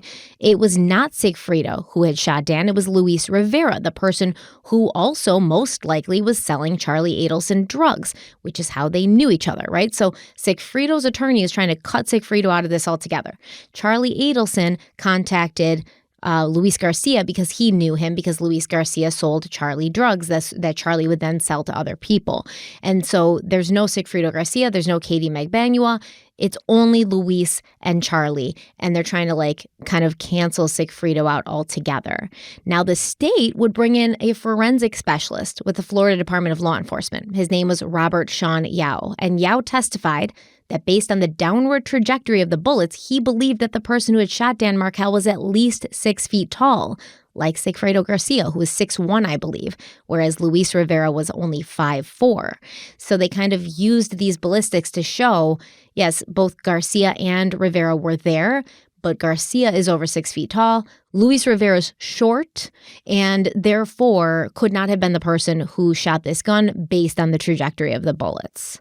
When Detective Craig Isom was on the stand being cross-examined by Katie's defense team, he had to admit that Luis Rivera had been given access to the police department's investigative reports during discovery, and so Isom would have no way of knowing if Rivera was telling the truth or just repeating the narrative already laid out by the Tallahassee Police Department. Detective Isom was also questioned about Rivera's first proffer statement not being recorded, so no one was able to compare his statement then to his trial testimony to see if they were consistent or if he had changed his story in important and relevant areas. The state also called Wendy Adelson to the stand during this trial, and Wendy put on a dazzling smile and poured on all of the charm, showcasing the same behavior as she had with Detective Isom during her police interview, although many of her statements contradicted things that she said during that interview. And her statements also contradicted things that many people had heard her say before, such as the fact that she hated Tallahassee and wanted out. During the trial, Wendy asserted that this was not true. She loved Tallahassee. She said she was actually glad the judge had ruled against her motion to relocate because she was so happy in Tallahassee and happy with her job at Florida State University. And when you separated initially in the fall of 2012, did you move to South Florida with the kids? No, I did not. You didn't go to South Florida with the kids? No, I did not. Was it your desire during that time to move with the children to South Florida? I would say right then, no, it wasn't. Was there a time during the time that you were living there at Aqua Ridge that you determined that you would like to move to South Florida with the children? There was. Right. And were your parents very involved in trying to facilitate that relocation? My parents were supportive of me moving to South Florida. Would you describe your parents as being over-involved in your personal business? As compared to other people's parents? Yeah. I don't know. And you mentioned that you did develop a desire to move to South Florida. Did you file a motion to that effect on January 14th, 2013? That sounds, I did file a motion. I don't remember the exact date. Okay. But that sounds about right. Was that motion granted or denied? That motion was denied. And were you upset about being stuck in Tallahassee? I was relieved. You were relieved. You wanted to stay in Tallahassee. I was happy at my job. So in my opinion, Wendy is doing this because she knows very well that the point of contention between herself and Dan at the time of his murder was this very issue, and she knew that the prosecution and the police believed it was the motive for members of her family to want Dan dead. And what gets me is that Wendy can't answer a question directly, and I suppose we would expect this because after all, she is a lawyer. But when the state's attorney, Georgia Kappelman, asks her about the divorce, she says, would you consider your divorce from Dan to be a nasty one? And Wendy answers very primly, I think most divorces aren't very pleasant. And when Kappelman pushes her, asking Wendy, but this one was very unpleasant, Wendy responded, I found getting divorced to be unpleasant. Yes. And Wendy seems very forgetful about the details of her divorce, which doesn't make sense to me because not only is she a lawyer, and not only am I sure she went over each document involved in the proceedings herself, but there were a lot of personal attacks and bad tactics used on both sides that were not very nice. And you'd think she'd remember these things. Jeff Lacasse said it was all she could talk about during that time, but suddenly her memory's foggy because she's being very careful. She claims she doesn't remember Dan's allegations that Donna Sue, her mother, Donna Sue, had made disparaging comments about him, or that she had said he was trying to take her sunshines away. She downplays the hate that her family held for Dan Markel, even though we heard her in the interview with Detective Isom saying, you don't get it. It's real bad. They really hate him. But all of a sudden, they didn't hate him that much. What about Dan Markel? Did your family like him? Do you want to specify a point in time? Well, I'm specifically thinking of a statement you made in the interview after his death, where you indicated that your parents were very angry with him. Is that accurate? At that point in time, during our divorce, I do think they were angry with him. They felt like he had treated me badly. And the motion to preclude your mom from having unsupervised contact with your kids, that was still pending at the time of his murder, correct? That's possible. I mean, I don't think anyone took that motion very seriously. Okay. Did your mom take it seriously? I don't think so. Did Dan Markel take it seriously? I don't know how Danny felt about a motion. If he wrote the motion, he was probably taking it seriously. I do have to say, not that it matters at all. She just comes off as very unlikable. Yeah, To me. very. And I mean, again, it doesn't matter what we think, we like her or not. We're talking about guilt or innocence here. But I had to put it out there. It doesn't matter what we think, but she sucks. She kind of just comes off as, like you said, I think you've even said arrogant, just very like Like, it's not serious. Like, condescending. nothing is serious, okay? Like, Yeah. you forgot what you were there to talk about. And it's annoying because Donna Sue Adelson took this motion very seriously. You know, that Dan had said, I don't want her around my kids. I don't want my kids around their grandmother because of what they're saying about me. She was livid. We read the emails. We saw the emails where she was like, this man has to be stopped at all costs. And Wendy's up here like, I don't think anybody took it very seriously. I think, it's like, it is what it is. And it's like, come on, man. I do now. I have a new trigger now, and that's watching a lawyer cross-examine a lawyer. It is mind-numbing. It's tough because they're both very like everything's strategic. The way she's asking the question and the way that the other one's answering it. It's like everything is and as the lawyer's asking Wendy questions, she knows what she's trying to get out of it. So she's countering it with a question just downplaying it or water, muddying the water. It's tough to watch. It's on both sides. It reminds me of Harry Potter when they're trying to run through the wall at platforms in 9 3/4 and for some reason it wasn't open and they just ran straight into the wall and bounced back. This is what questioning Wendy has to feel like. You just be running into that wall and bouncing back over and over again. She's the opposite of Charlie because Charlie's emotional. He's getting sassy. He's letting the lawyer know how much contempt he has for her. Whereas Wendy is just she's measured. Yeah. She's very measured. You're not going to shake me, even though she's contradicting herself. Yeah. Even though what she's saying couldn't possibly be true, but it's her opinion. I don't think my mom took it that seriously. Yeah. Well, what about all these emails? Well, that's just my opinion. I don't think she took it too seriously. I'm not lying. But you are. You're lying because you knew she took it seriously. I don't know what Danny thought. I don't know what he thought. He wrote the motion. He must have taken it seriously, but we were just like, whatever, whatever. Go off, Dan Markel. Go off, King. It's just so annoying. And Wendy does the same thing when asked questions about her brother Charlie, and she answers these questions with her usual giggling and playful tone, as if none of what is happening is actually that important at all. It's almost as if she feels like it's ridiculous that she's even being asked these questions. The entire time it's as if she doesn't actually feel or realize the gravity of the situation, that they're there to discuss the murder of the father of her children. Charlie graduated high school? He did. College? He did. Dental school? He did. So he has substantial educational background? Yes. Would you consider him to be book smart?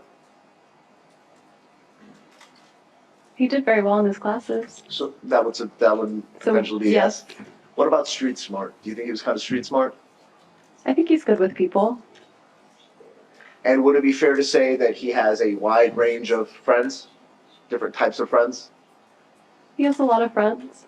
Would you say, are there certain friends that he goes out nightclubbing with? I don't know. He doesn't talk to me about nightclubbing. Well, when he has social events, do you ever go out with him socially? I haven't in a long time. I'm pretty busy with my kids.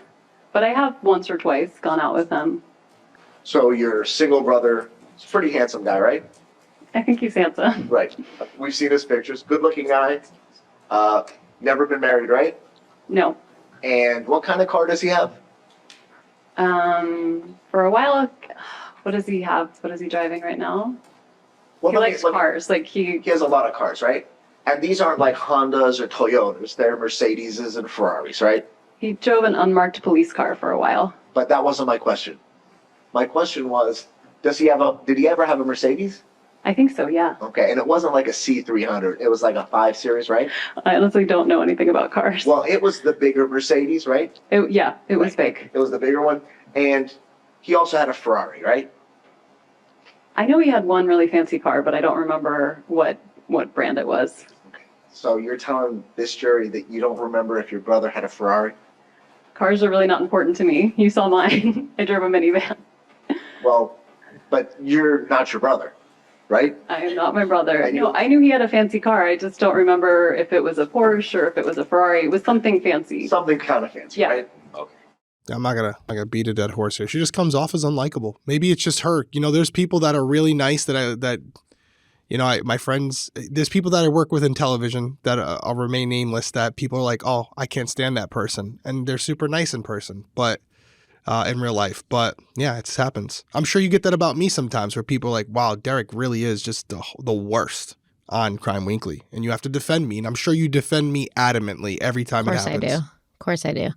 But this is objectively just annoying. Wendy is objectively an annoying person. It is. It's just the context and the way you set it up makes it 10 times worse, because you reminded everyone what we're here for. The context makes it, the facts makes it worse. Makes it worse for her. Makes it worse for her. And I mean, it does seem like it's possible. And maybe, guys, weigh down in the comments below. But it feels like the majority of people, even if you're not a car person, if your brother, who you're super close with, has a Ferrari, buys a Ferrari, which I think universally everyone recognizes there's two cars, Lamborghinis and Ferraris. They're very distinctive in the way they look. So it's more to me, and we have no way to prove it, where she knows this guy is not her friend, this person who's interviewing her, cross-examining her, and he's trying to play like nice guy with her. So she again is just reciprocating that, but it's all fake. It's all fake on both sides. And there's moments in there where you can see it because she's playing really dumb. And the lawyer's like, you don't know that your brother bought a Ferrari? Like, you don't know the difference? Like, I'm not asking you what you drive. You've seen Ferraris. You're living in Florida. You've probably seen a Ferrari. Yeah, or a she's Lamborghini living in before. Miami, dude. Tell me you aren't seeing freaking Ferraris all over Miami. Come on. Exactly. And the whole thing, they're super close. But yet you don't know anything about them at the same time. It's annoying to me because she's a brilliant person. Well, she's doing it on purpose. She's playing dumb, but it's like, we know your credentials, Wendy. We know how smart you are. So now playing dumb just seems manipulative. You know what I mean? And when she's asked, like, oh, is Charlie book smart? She gives like a little smirk, like, I'm smarter. She can't even just answer the question and be like, yes, he's smart. Like, move on. She's got to add her little like Wendy-ism to it. And it just drives me crazy. Every time in court, this happens a lot, where even the most simple answers, the witness or the defendant will give you the bare minimum. They're never, because they know the lawyer who's cross-examining them is trying to set them up. They're trying to lead them somewhere. They don't know where that is yet. So they're going to create boundaries and hurdles along the way. And that's what she's doing here. She's just putting bump after bump in the road. So as this lawyer who has an idea, a preconceived plan of how they're going to ask her questions to set her up for the final, like the knockout punch, she knows that there's something coming. So she's just going to stumble along the way through so that it's not clean and concise. And she's trying to lead him on like side quests. Yeah, side quests. He drove an unmarked police car. Right. It's all just deflection. And so the jury members are sitting there, and instead of this lawyer, how he envisioned it in his head, like, so this happened, right? And you knew about this car, and he's a smart guy, right? And then he hits her with all that being said, how wouldn't he know? Like, there's that final question that's obvious to the jury. She's trying to prevent that. Mm-hmm. Which, I mean, is understandable, but at the same time, like, she's just being so obvious about it that you couldn't really look at this and be like, this person has the best interest. Like, she cares about this being solved.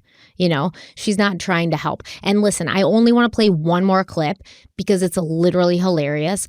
Minutes before this clip, this part of the trial where this clip happens, Wendy had been asked about having certain names programmed into her phone and about having her ex-husband, Dan Markel's contact listed as gibbers. Now remember, her and her family called Dan gibbers because he talked so much. So just a couple minutes after, Klappelman asks her about having Dan Markel's name in her phone as gibbers, they're talking about Wendy and Donna Sue exchanging emails during which they refer to Dan as gibbers. And a humorous exchange happens between Wendy, the judge, and Georgia Klappelman, which I believe shows that Wendy is not completely honest about certain details, like not even not answering things directly, but just straight out lying about things. Gibbers was a nickname that I gave Danny when he was being really difficult and causing me a lot of pain. Was sort of a nickname I gave him to make him feel less threatening. So it was a derogatory thing. I wouldn't say it was derogatory. Did you call him that to his face? No, I called him Danny to his face. Okay. And gibbers would be what? How would you spell that? I don't know that I ever spelled it out. In the emails, I think it's spelled with a J, but I guess you could spell it with a G. Jibbers. That would be one way to. Ms. Adelson, you had Mr. Markel's phone number programmed into your phone as Jibbers, didn't you? That's right. Yeah, and again, being redundant here, this proves the point. She is in defense mode and like play dumb mode. And she continues that, not realizing that she's doing it with the judge, but she's continuing to give alternate options to everything, even the most simple things like how do you spell gibbers? She's not even going to give that one and say, hey, you know what? Yeah, gibbers is Jibbers. That's it. Well, there's alternate ways to spell it. You can do whatever you want. Everything you can use has a G if you want, I suppose. Everything's a multiple option. And the judge, by the way, is just asking her for the spelling. He's probably taking notes. Yeah. And because she's in that mode where even the most simple thing, like if the lawyer had asked her, well, it's sunny today, right? It's bright outside. I don't know. It's a little bit overcast. She's never going to agree. It depends. 100%. Am I wearing sunglasses? Right. Because if I'm wearing sunglasses, it wouldn't be that sunny. Right. And it gets pretty sunny in, other parts of the country, even more sunny than here. Although this is Florida, but I've been overseas. And so that's just the mode she's in right now. Every time she gets a question, it's like, okay, how can I dilute this question and answer so that this interaction, this part of this examination becomes a moot point? And so when the judge throws her off and she turns to him, he's just asking a straightforward question. She's wrote the name in emails. She's in her phone. Well, that's why the lawyer said that, which was a great move, because as the lawyer's asking her a straightforward answer, because she's in that deflection mode, she's not even going to just say to him, yeah, I spelled it Jibbers. It's, I don't know, it could be spelled with it. I think even she almost said, like, I've only said it. She might have said that in this thing, but that's when the lawyer's like, oh, by the way, in your phone, you have it as Jibbers. But they just talked about it. Right. It's not even like it was like a surprise, like we caught you. It was like minutes before this, they had talked about how Wendy had programmed Dan into her phone as gibbers. And then Wendy's like, it was just a nickname, that I gave him to take his power away and make me feel less scared. No, it wasn't. It was a nickname you gave him because you hated him and he talked a lot and you and your family made fun of him behind his back using this name even when you were married. So no, it wasn't, oh, I gave him that name to make him seem less scary. That is stupid, Wendy. When he was mean to me. Here's what I'll say. And it's a little throwback to a Big Brother reference as far as my strategic play in there, right? It's not always what you say. It's how you make people feel. And the visceral reaction that you and I are having about this examination with Wendy, there's a group of people called the jury that are human beings just like you and I who are also watching this interaction. And it doesn't take someone who covers true crime every week or a detective to see what she's doing and to see how some of the most simple questions are not being answered directly. And it's annoying and irritating. And if I had to guess, a lot of the jury members were very turned off by this interaction as well, which is not only going to hurt her credibility, but Charlie's credibility as well. Brother. They see what they're doing. Thank you. I think her testimony hurt Charlie's I don't disagree. case. In the small snippets I've saw, I'm turned off by it. I'm because turned off by it. honestly, the defense attorney for Charlie was pretty good. Like, he pointed out the inconsistencies in Luis Rivera's testimony, and he pointed out, how the police hadn't recorded Rivera's first proffer statement and basically saying, like, you guys just told him what to say. And the jury may have been buying it, or at least maybe felt like that was enough, of reasonable doubt. But then Wendy gets up there and starts acting like a damn fool, really acting suspicious, if you ask me. And the jury's like, hold on a second. What? There's something wrong with this family, right? Yeah. So I think having her up there truly hurt him. Doesn't sound like it helped based on what I'm hearing. Well, during Luis Rivera's testimony during this trial, and this would be Sigfrido Garcia's trial and Katie Magbanua's trial, he was forced to admit some things that didn't line up with the story he told law enforcement. First of all, Rivera had claimed to have been sitting in the driver's seat of the rented Prius at the time that Dan Markel was shot. Katie's defense attorney asked him if he knew that Dan had put his hand up to his face while being shot. And on the stand, Rivera said, yes, he did know this, not understanding that if he had seen what Dan's hands were doing at the time he was shot, it meant he probably was not sitting by the car. He was probably standing right next to his childhood friend, Sigfrido Garcia, when that trigger was pulled. One of the last witnesses to take the stand was Katie Magbanua herself. On the stand and under oath, Katie testified that she had nothing to do with Dan Markel's murder. She had not enlisted Sigfrido Garcia to commit the crime at the request of Charlie Adelson, and she'd never taken money from Charlie and given it to Luis and Sigfrido. Katie talked about how she'd been told that if she gave up Charlie, she could go home. And when her lawyer asked if she had information that Charlie was involved with Dan's death, Katie responded that she did not have personal information. She only knew what she had seen throughout the trial.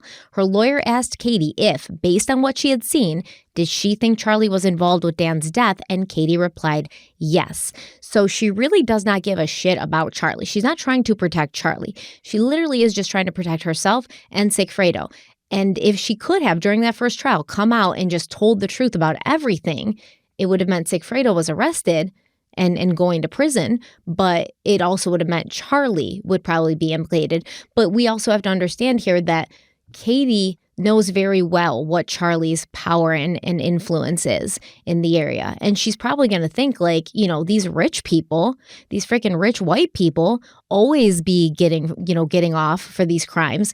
I'm going to go out and say something, and this dude's still not going to get charged or at least convicted. And me and my husband are going to be behind bars, and our children aren't going to have, parents around. So she's being very careful. Were they married? I know they have a kid together. Were they married? So they weren't married. She calls him, I always say husband, because right. she I was just refers asking to because him. I didn't know. Yeah, she refers to him as her husband, and he refers to her as his wife. Right. They have kids together. They live together. Yep. What do they call that? A common law marriage sometimes? Yeah. I mean, it's because good as being married. You're living together, have kids together. Congrats, you're married. But the jury would deliberate and ultimately decide that Sigfrido Garcia had been involved in the crime, but many of them couldn't find it in themselves to believe Luis Rivera 100% when he had pointed to Garcia as the one who pulled the trigger, ending Dan's life. As for Katie, the jury didn't believe her fully either. She had been caught in multiple inconsistencies and changing stories during her testimony, and the fact that she was sleeping with Charlie Adelson made it hard to view her as completely knowledge-free, considering this jury seemed to believe that one or more of the Adelsons had been involved with Dan's murder plot. So we have the jury for Sigfrido and Katie's trial, and they're in the jury room deliberating, and they couldn't really all agree on what was going on with Sigfrido. They couldn't really all agree on what was going on with Katie, but they all seemed to agree that Charlie Adelson was involved, right? Oh, yeah. They thought that there was enough evidence, even though it wasn't his trial at all. And they're like, okay, so we definitely feel like Charlie's involved. So now we have to figure out how involved was Katie and how involved was Sigfrido. They had cell phone records, call transcripts, money trails. Katie claimed she worked at the Adelson Institute to explain why she was getting checks, but they brought employees from the Institute in to testify, and those employees were like, no, we ain't never seen her here. She has not worked here a day in her life. She does not work here. And at the end of the day, all jurors but one had decided to find Sigfrido and Katie guilty. However, the one juror who was holding out was finally convinced to change her mind about Sigfrido, but not Katie. And then this juror even got another jury member to side with her about not, going after Katie and finding her guilty. After hours of discussion, the jury returned with their verdict. They found Sigfredo Garcia guilty of first-degree murder, but they had not been able to agree on Katie's involvement, leaving the judge to have no choice but to declare a mistrial. Katie would remain behind bars until a trial could be rescheduled for her, but this was during COVID times, so the trial happened in 2019, at the end of 2019, then COVID hit. So this new trial kept getting pushed off for another 2 years while she sat in prison. But after sitting in prison for a few years during COVID, Katie realized, hey, this sucks. I don't really want to be here anymore. And then she's finally going to start speaking out against Charlie. Yeah, and at that point, Sigfredo's behind bars. Exactly. He's done. Sigfredo's already been found guilty, so Katie has nothing to lose at this point. Yeah, absolutely. But while all of this happened and while they were waiting, the prosecution went back to work, intent on bringing at least some of the Adelsons to justice for their part in stealing a loving father and a brilliant legal mind from the world. And that's where we're going to pick up next time. Yeah, looking forward to it. It's a great series. We've kind of gone through this whole arc with you guys where we're on the back end of it now. We have a couple, at least 1 or 2 parts left, but we've gone through the foundation of the story. We've gone through the actual incident. We've talked about the investigation, and now we're into the trial portions where the people that were identified through the investigation are now having their opportunity to explain their behaviors that were displayed.